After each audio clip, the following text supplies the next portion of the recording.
Guys, let's take a little bit of a look at 185 pounds. I find this to be a pretty interesting division, and I find it interesting because of the lack of clarity. It appears that we now have, all right, we're 4 days in, but it appears that we now have a number one contender, and Adesanya and Du Plessis are going to fight. But you then have a guy that's not a contender, that's not even ranked, in Bo Nickel, that's doing interviews as recently as last night, and I saw it this morning, saying that he beat Du Plessis and that would be easy money for him. By the way, Bo has the right to make statements and claims to Du Plessis because Du Plessis, in December of last year, brought up Bo and wanted to take his spot. Oh, by the way, when Bo got hurt, Du Plessis did take his spot. I mean, right? They got heat. And I don't hate it. I mean, what if Du Plessis is to win? I haven't heard anybody else even say his name. I realize we're only a few days into this, but a few days, and this is still your focus group. Well, what would be different to you? I mean, that's literally what a focus group is. You take what happened in a few days, and then you just assume that in a few more and a few more and a few more, at the same rate, the same thing is going to happen. That's perfectly reasonable. Which means nobody's going to be calling out Du Plessis, and you got Bo having a problem with him. Let's say Du Plessis beat Adesanya. I mean, let's just try to imagine this world. What do we do? Do we just give Izzy the immediate rematch? Or do we realize this is the chance to get fresh blood? When you have a star at the top of the division, it's very good. There's very good political reasons why you'd want to give him a return. Give him another try. In fact, we just saw it. Somebody took Izzy's spot, give him another try. He got it back, prove where he's at. I'm just bringing to you, there would be a very good discussion for him if you had Du Plessis at the top, and now you've got a top contender in Bo Nickel just by example. You're now getting some fresh blood.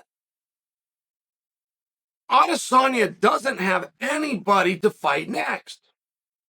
He's got DDP, but he doesn't have anybody next. Now, those problems can work themselves out in one Saturday night. By the way, I'm aware of that. But I'm talking today. Using today as a snapshot in time.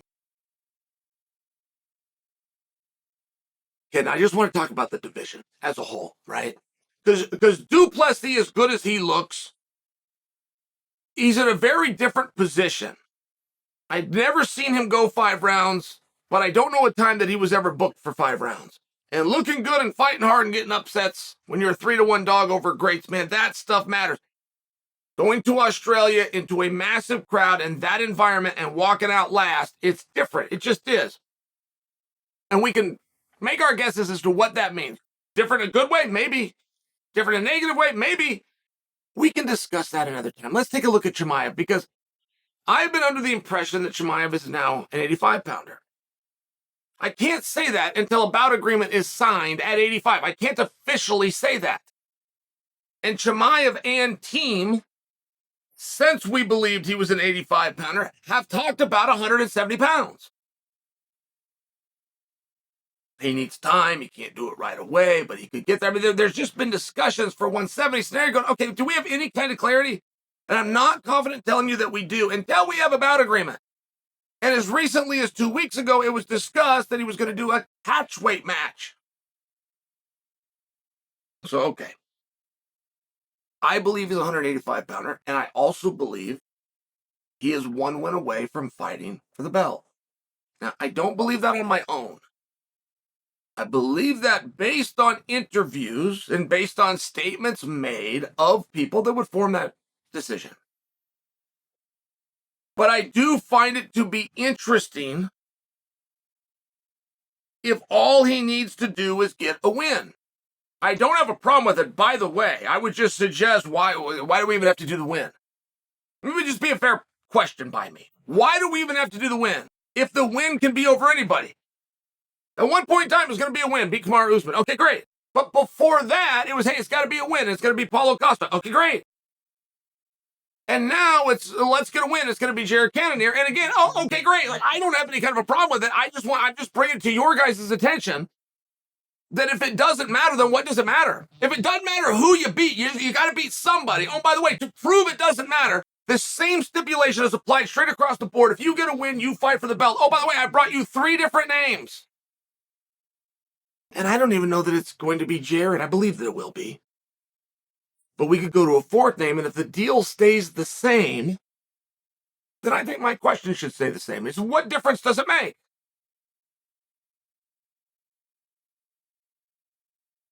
If I just got to beat a guy that can fog a mirror, you're not telling me what he's got to be. I mean, those are three hammers. By the way, you got world champion, you got number one contender, you got number one contender. These are three studs. There's no debate on that. But generally, when a guy finds himself in this situation, it is if you beat him, not if you win. If you beat him. Saw this as recently as Saturday.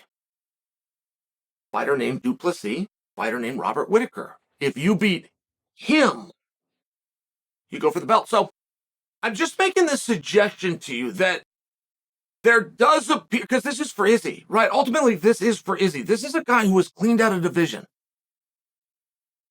Odds makers already have Izzy at a 3-1 favorite over Du Plessis. People think there's nothing to see here. That could very well be the truth. So if we just go with what people think are going to happen, okay, great, you got Izzy on top of the bill, but who's he going to compete with next? He's cleaned out a division unlike anything else. I mean, this is where DDP is so helpful. To where Sean Strickland getting that big win by finish, it's so helpful to the whole division because now we have some guys that we can look to. Paulo Costa is getting ready to take on a brand new face. Paulo's going to reestablish himself, reaffirm what we already know about what a Terminator he is, or he's going to shed a great big light on a new name. And I'm going to put Chimaev also in the new name pile. Because I'm not talking about new to the sport. I'm talking about new to the top of the division, new to the contenders list, new that you could book Adesanya against, or you would even have, for integrity reasons, a responsibility to book Adesanya against, who isn't the likely suspects who he's already gone through. That's exciting. That division's in a very, very good. Any part about what I just said sounded like complaining. Oh, I'm complaining, but about great things. That's where you want a division. That's where you want your top draw. That's where you want a guy that you're paying all that money. You want to have parity options, and sometimes you run out of them. And it just appears right now, 185 pounds is in a really good spot.